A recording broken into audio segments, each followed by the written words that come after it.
Hai semua, salam sejahtera Malaysia. Saudara-saudara semua, satu kejutan, satu pendedahan daripada SPRM yang saya lihat ini satu pendedahan yang sangat-sangat serius dan satu pendedahan yang mengejutkan. Ini barulah sindiket yang bagi saya baru yang saya dengar, yaitu tiket penerbangan, di mana inilah penyebabnya kenapa tiket penerbangan umrah jadi terlalu mahal. Akhirnya SPRM telah membuat pendedahan bahwa 6 individu ataupun 6 suspek berjaya ditahan. Itu yang pertama. Yang keduanya yang menariknya ataupun yang mengejutkan, 6 suspek ini yang ditahan oleh SPRM terlibat rasuah sebanyak RM10,8 juta. Wow, ini bukan jumlah yang sedikit. Tuan-tuan dan puan-puan semua, pendedahan daripada SPRM ini mengejutkan bagi saya, mengejutkan seluruh Malaysia. Dengan sindiket ini, dengan penyelewengan yang berjaya didedakan SPRM ini, kita menantikan apa tindakan Perdana Menteri ke atas, bukan tindakan, namun apa respon Perdana Menteri setelah SPRM membuat tindakan ini, membuat pendedahan ini, penangkapan 6 suspek yang terlibat rasuah sebanyak RM10,8 juta. Itu antara kejayaan SPRM yang telah menghidu ataupun mengesan aktiviti sindiket haram ini, yang menentukan pengagihan kuota jumlah tempat duduk penerbangan bagi agensi pembekal perkhidmatan umrah dengan meminta rasuah kononnya berbentuk komisen. Sebelum ini juga beberapa dakwaan tentang rasuah telah ditukar menjadi sedekah. Hari ini pula perkara baru, rasuah ditukar menjadi komisen pula. Saudara-saudara semua, pendedahan mengejutkan daripada SPRM. Sebelum saya meneruskan, saya meminta jasa baik Anda untuk tekan butang like, kembangkan channel ini dengan tekan butang subscribe, bantu saya kembangkan channel ini. Menurut satu sumber, 6 individu yang telah ditahan yaitu pengarah serta kaki tangan syarikat pelancongan di 6 syarikat yang ditahan oleh SPRM dalam operasi khas di 4 negeri, yaitu wilayah Persekutuan Kuala Lumpur, Selangor, Johor, dan Kedah. Ke-6 suspek yang berusia antara 34 sehingga 55 tahun itu ditahan di Ibu Pejabat SPRM. Sumber juga berkata, sebuah syarikat terbabit telah dilantik sebuah syarikat penerbangan antarabangsa sebagai agen yang tunggal untuk mengurus dan mengagihkan kuota tempat duduk bagi setiap penerbangan mengerjakan umrah. Adakah mereka memperalatkan niat rakyat yang mahu menunaikan umrah dengan memberikan syarat komisen, tetapi sebenarnya mereka sedang merasuah? Dan akhirnya SPRM berjaya mengesan, berjaya menghidu dan telah menahan 6 suspek ini, di mana keseluruhan rasuah melibatkan RM10,8 juta. Modus operandi sindiket ialah mengenakan bayaran rasuah berjumlah antara RM50 sehingga RM250 bagi setiap kuota tiket jemaah umrah. Bayangkan saudara-saudara semua, 50 hingga RM250. Let's say lah RM250, kalau sudah 10 orang sudah 2.500, kalau 20 orang sudah 5.000. Jadi kalau sudah berpuluh-puluh, beratus-ratus orang, beribu-ribu orang, bayangkan berapa.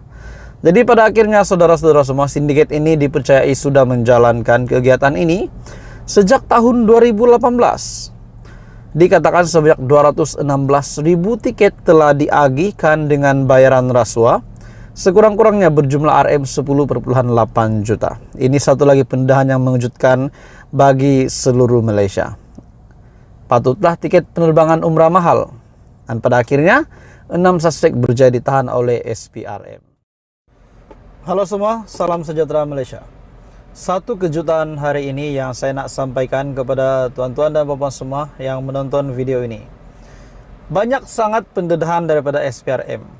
Dakwaan RM 1 bilion yang diberikan kepada syarikat berkaitan dengan menantu Muhyiddin, berkaitan dengan pembekuan akaun bersatu, seleweng RM 600 bilion dan sebagainya. Sejak beberapa waktu ini, ketika ini kita telah mendengar banyak sangat kes berkaitan dengan seleweng dana. Dan dalam pada itu saya juga ingin mengucapkan syabas dan tahniah kepada SPRM yang setiap hari kita dapat melihat perkembangan-perkembangan bahwa mereka telah membuat tahanan, telah mereman, telah membuat tangkapan dan pendedahan-pendedahan. Hari ini saudara-saudara semua yang ada di rumah ataupun di mana sahaja Anda berada, satu pendedahan terkini daripada SPRM di mana seorang individu telah ditangkap. Perunding bebas yang telah menerima RM 700.000 ubah wang haram akhirnya ditahan SPRM.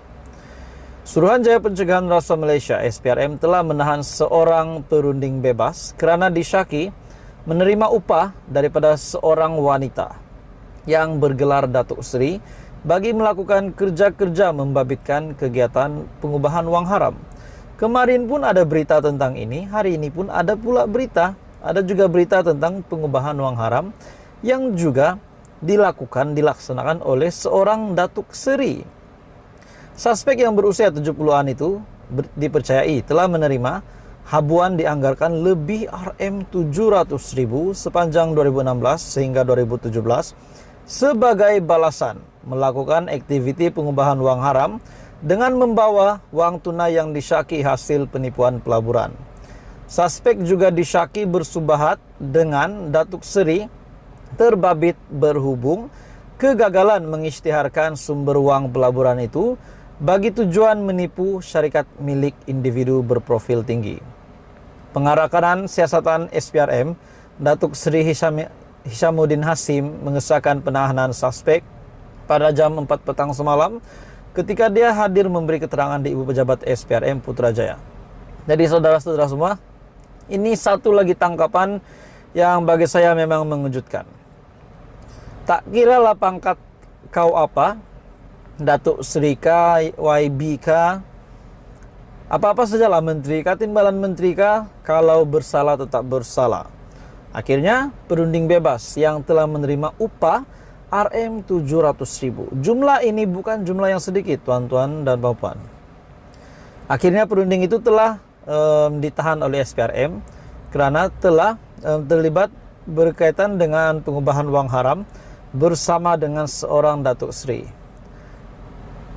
Susulan tangkapan itu, suspek juga direman selama 5 hari bermula sehingga 14 Februari selepas Magistrat Irza Zulaika Rohanuddin membenarkan permohonan reman dikemukakan oleh SPRM. Pengarah kanan siasatan SPRM, Datuk Seri Hishamuddin Hasim, mengesahkan penahanan tersebut. Saudara-saudara semua, ini satu lagi bukti bahwa SPRM memang melakukan kerja dengan baik. Dan ini juga sudah pasti satu isu, satu perkara yang mengejutkan ramai orang. Mesti selepas ini banyak saja tanda tanya yang timbul berkaitan dengan pendedahan-pendedahan SPRM ini. Mesti kita akan hilang kepercayaan kepada pemimpin-pemimpin, bahkan juga penjawat awam. Sebab sebelum ini SPRM juga telah membuat tangkapan bukan kepada pemimpin-pemimpin saja, namun penjawat awam pun kebanyakannya terlibat dengan rasuah, penyelewengan dana dan sebagainya. Apapun saudara-saudara semua, teruskan bersama di dalam channel ini. Ikuti perkembangan channel ini, perkembangan politik dan isu semasa. Jangan lupa tekan butang like, share, dan subscribe.